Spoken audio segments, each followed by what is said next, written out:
This is Janice, and for the next half hour, I will be reading from the Investigative Post on the Niagara Frontier Radio Reading Service. New Trump policy threatens Buffalo refugees. The day before Nur Amin Shah Alam was abandoned by Border Patrol, the Trump administration announced a new policy targeting other refugees like him. Timeline.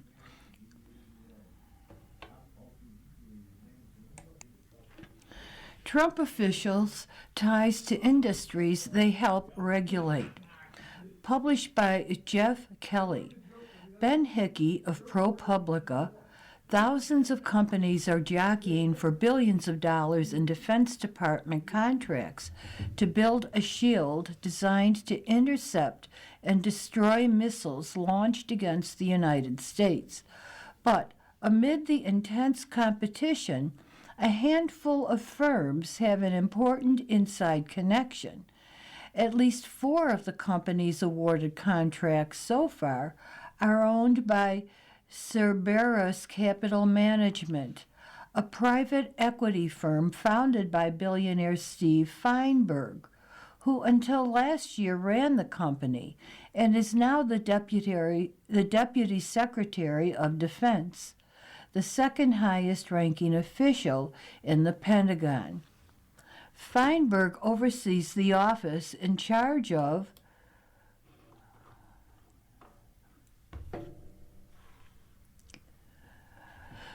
the Golden Dome for America project, which is modeled on Israel's Iron Dome missile defense system. Feinberg filed paperwork saying he divested from Cerberus and its related businesses, but his government ethics records contain an unusual clause. He is allowed to continue contracting with the company for tax compliance and accounting services, as well as health care coverage, a financial relationship that documents show could continue indefinitely.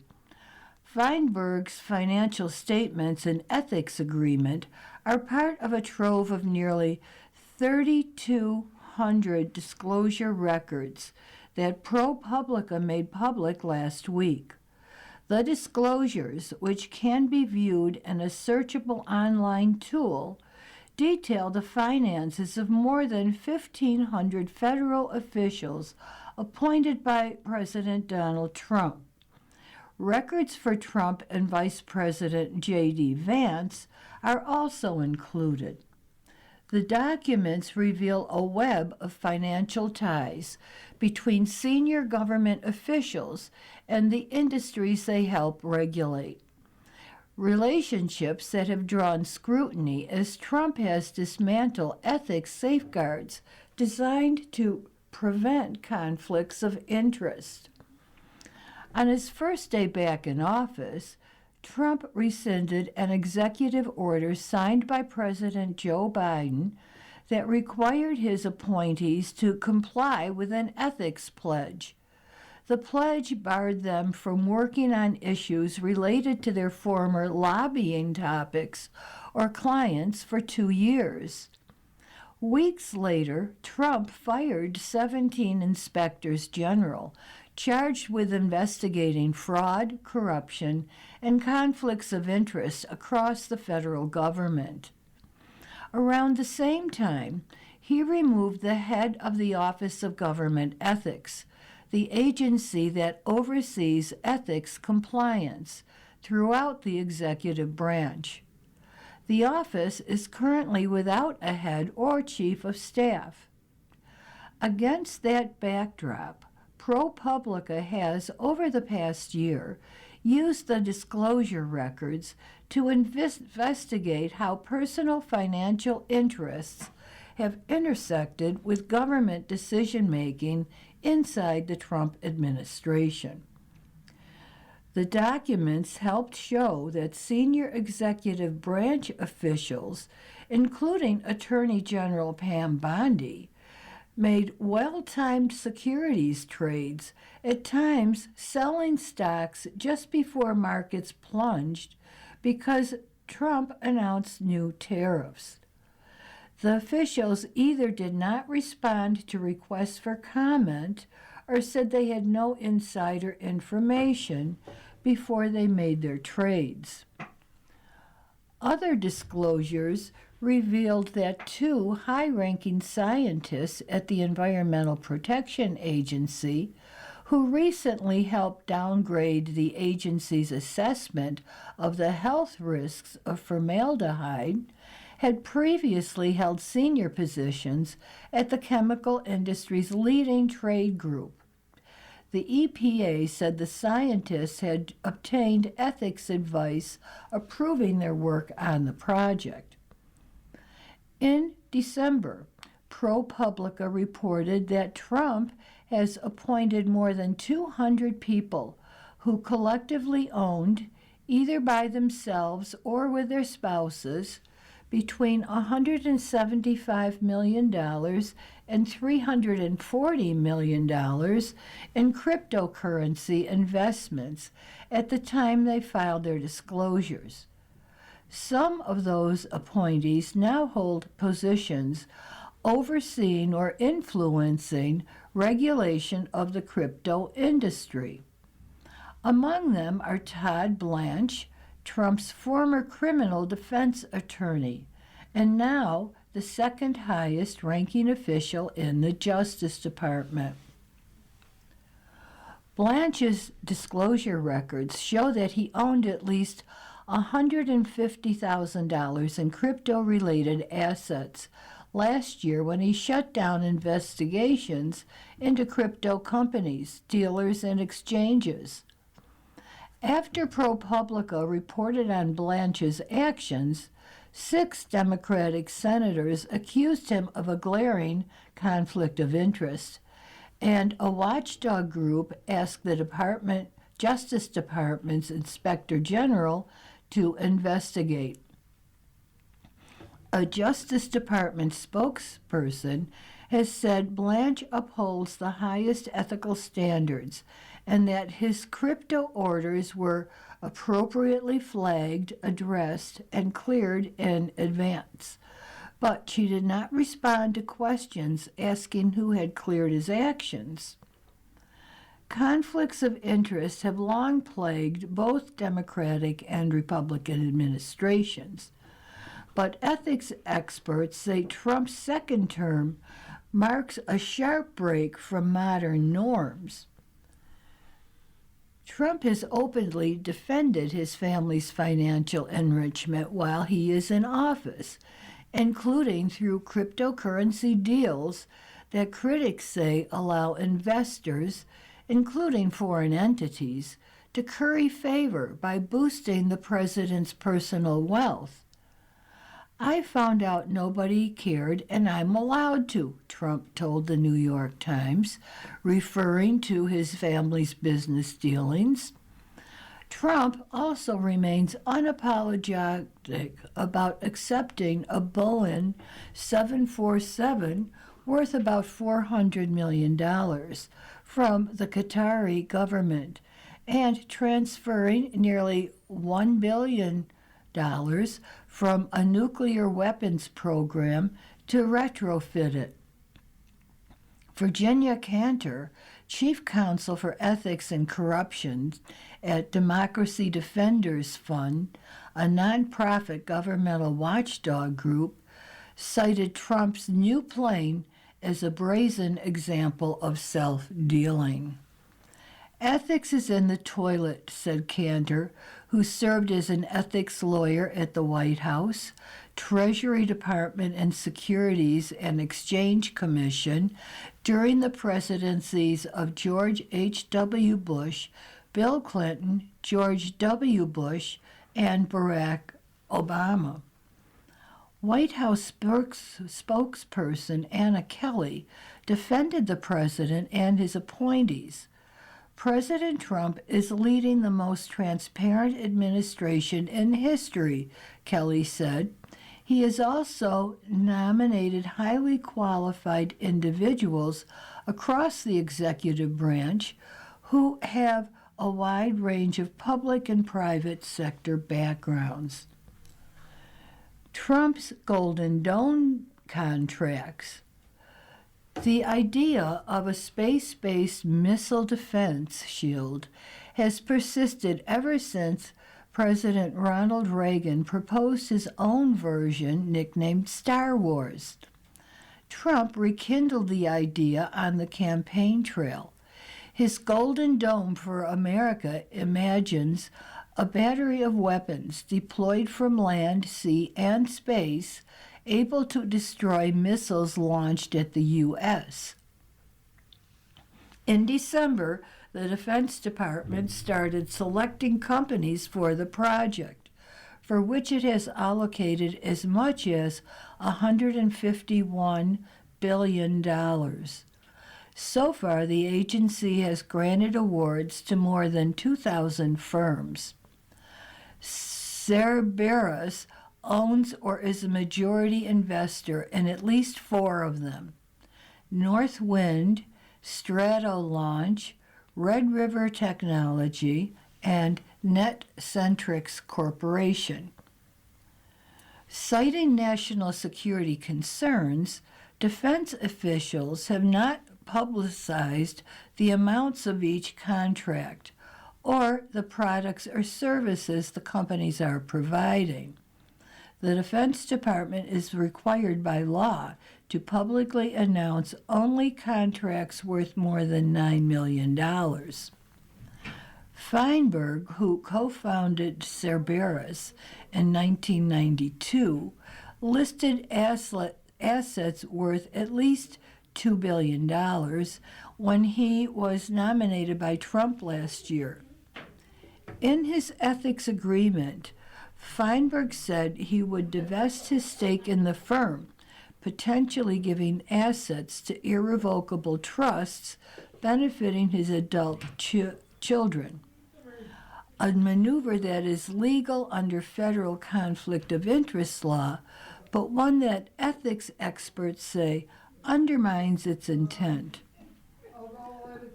Feinberg also told ethics officials that he needed to contract with Cerberus for accounting, tax, and health care services in the short term, but would find other providers by April 2026.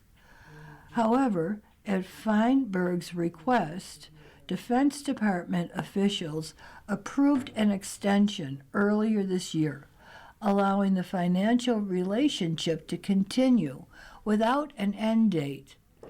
In an amendment to his ethics agreement, he said he would pay customary and reasonable fees for Cerberus services, but did not say how much those would be. It's unclear what role Feinberg has played or will play in deciding which firms receive Golden Dome contracts. In response to questions from ProPublica, the Defense Department said Feinberg does not have direct responsibility for any Gold Dome acquisitions, but did not elaborate.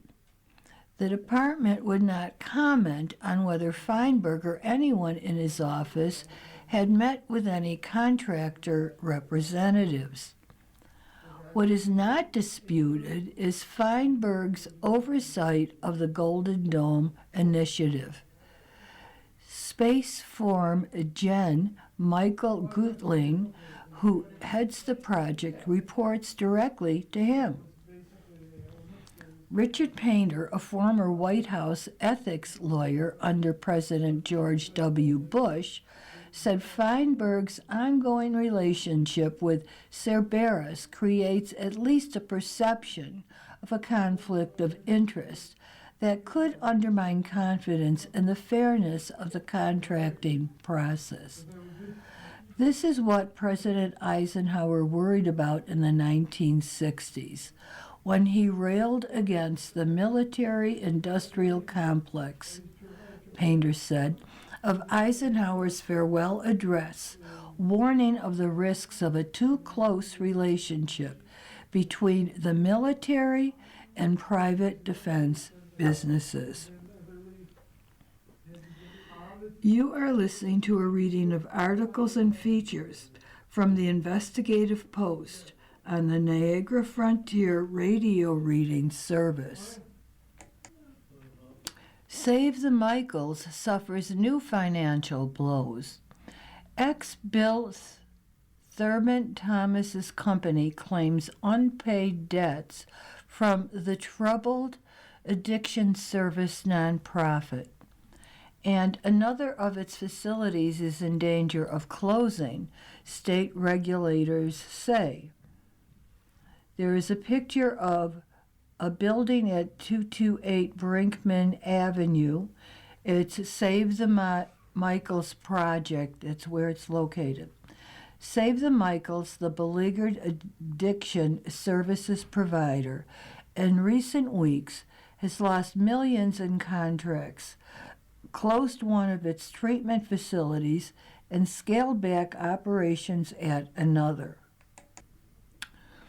Now, a third facility is in danger of closing, and creditors are banging at the door.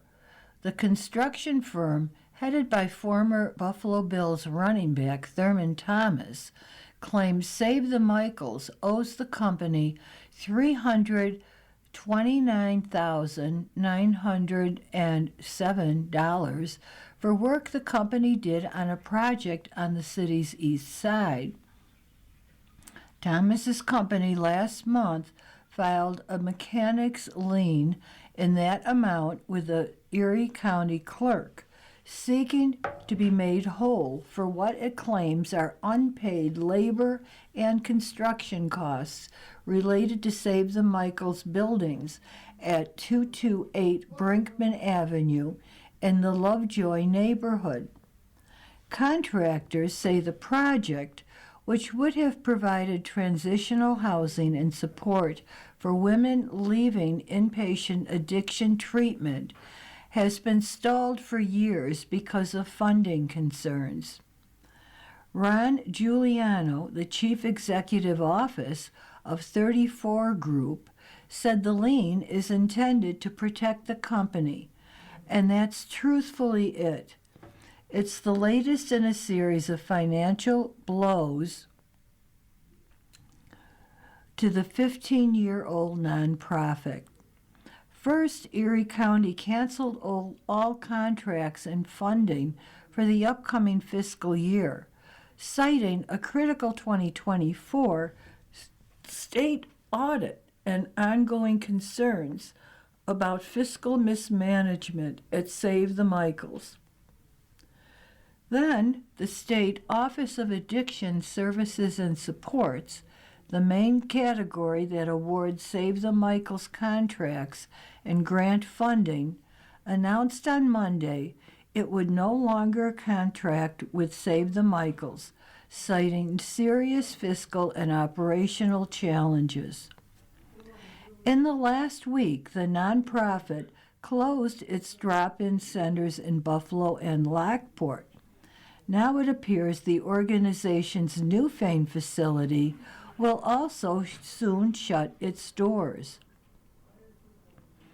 Office of Addiction Services and Supports spokesperson Evan Frost confirmed that the agency had canceled a contract earmarked for the Save the Michaels Recovery Center in Newfane and will work on a closed-down plan to be submitted in the coming week for the program.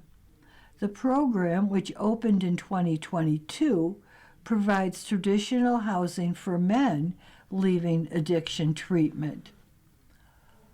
Frost told Investigative Post the state agency would provide support and assistance, including referrals to other programs for anyone directly impacted by the Newfane facility's closure. Last week, the Office of Addiction Services and Supports wrote in a statement that it had identified serious fiscal and operational challenges at the nonprofit and would cease funding it as of March 29th. In early February, the statement continues, the state agency attempted to collect additional information from Save the Michaels and was denied access to that information. Jessica Juff, Save the Michaels CEO as of January 1st, denied all claims of fiscal mismanagement, writing in a statement that the nonprofit was treated unfairly by state regulators and had been compliant with the Office of Addiction Services and Support's audit process. I have served as Chief Executive Officer of Save the Michaels for less than 60 days. In that short time, I have worked tirelessly to stabilize, reform, and strengthen an organization that has served Western New York's recovery community for 15 years, wrote Joff. At no point were we told our corrective actions were insufficient. At no point were we ever warned that we were at risk of losing our contracts or that concerns were that grave.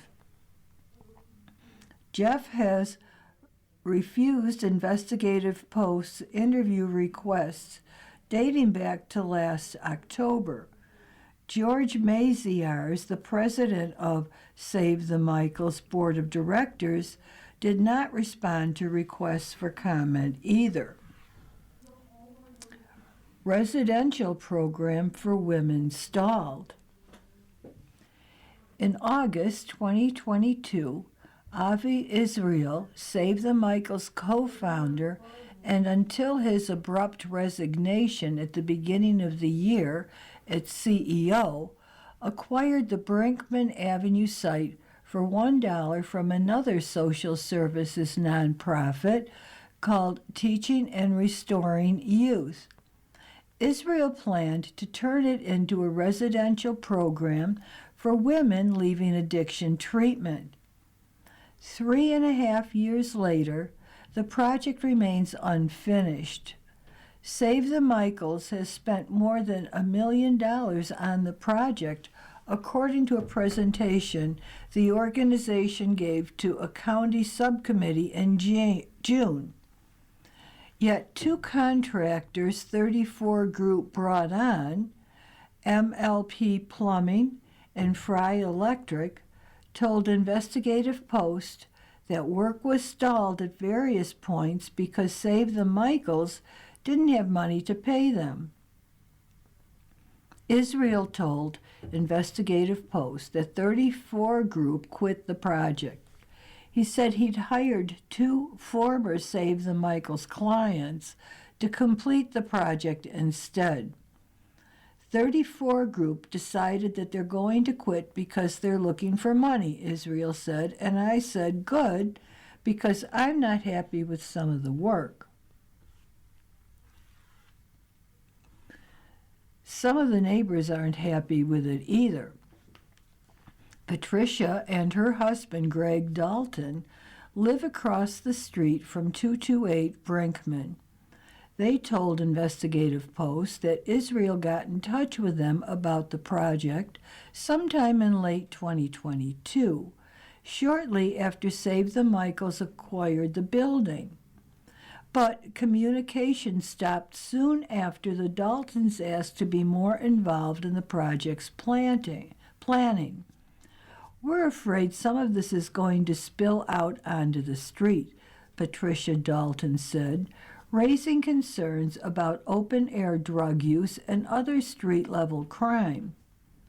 The Daltons previously had raised alarms about neighborhood safety with the previous owner, Teaching and Restoring Youth, which offered transitional housing for young women impacted by domestic violence. Another neighbor on the block told Investigative Post she was unaware of any community outreach by Save the Michaels. This is the first I'm hearing about it, said a neighbor named Karen, who's lived on the block for 31 years. As long as it's running properly, I don't have a problem with it. 2 workers on the site at 228 Brinkman declined to talk with an Investigative Post reporter about the project.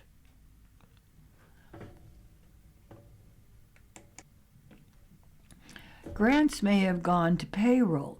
In February 2024, Save the Michaels applied for and won a $500,000 addiction treatment grant from the City of Buffalo to hire staff for the program and finish renovations on the Brinkman project. The grant came from the city's share of opioid settlement funds, which were acquired after years of litigation by the State Attorney General Letitia James. The case made by James was that bad actors, namely opioid manufacturers and distributors, overmarketed drugs like OxyContin, causing addiction rates to skyrocket in communities nationwide. The settlement dollars, which will continue to be distributed statewide through 2040, must be used for opioid addiction treatment, recovery, and prevention purposes. Israel told Investigative Post it was possible that some of the city grant money for 228 Brinkman may have gone towards Save the Michaels payroll. I don't know, I'm not the bookkeeper, Israel said, and if went to payroll, it's because we needed it, because we didn't have the money, but that money will be replaced. The loss of county and state funding are big setbacks for the nonprofit. Last year, the county awarded $715,893 in contracts to Save the Michaels. The State Office of Addiction Services and Supports, meanwhile, is canceling 2 contracts. One, worth $1.2 million, is for non-medical transportation. The other, worth $4.19 million, was earmarked to support Save the Michaels Recovery Center in Newfane through 2029. Since 2017, Save the Michaels has received $5,331,478 in grant funding from the Office of Addiction Services and Supports.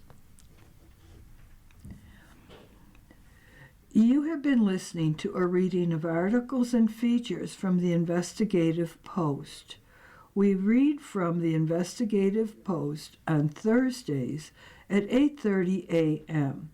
Your reader has been Janice. Thank you for listening.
Good morning. Welcome to another broadcast day on the Niagara Frontier Radio Reading Service, a private not-for-profit organization.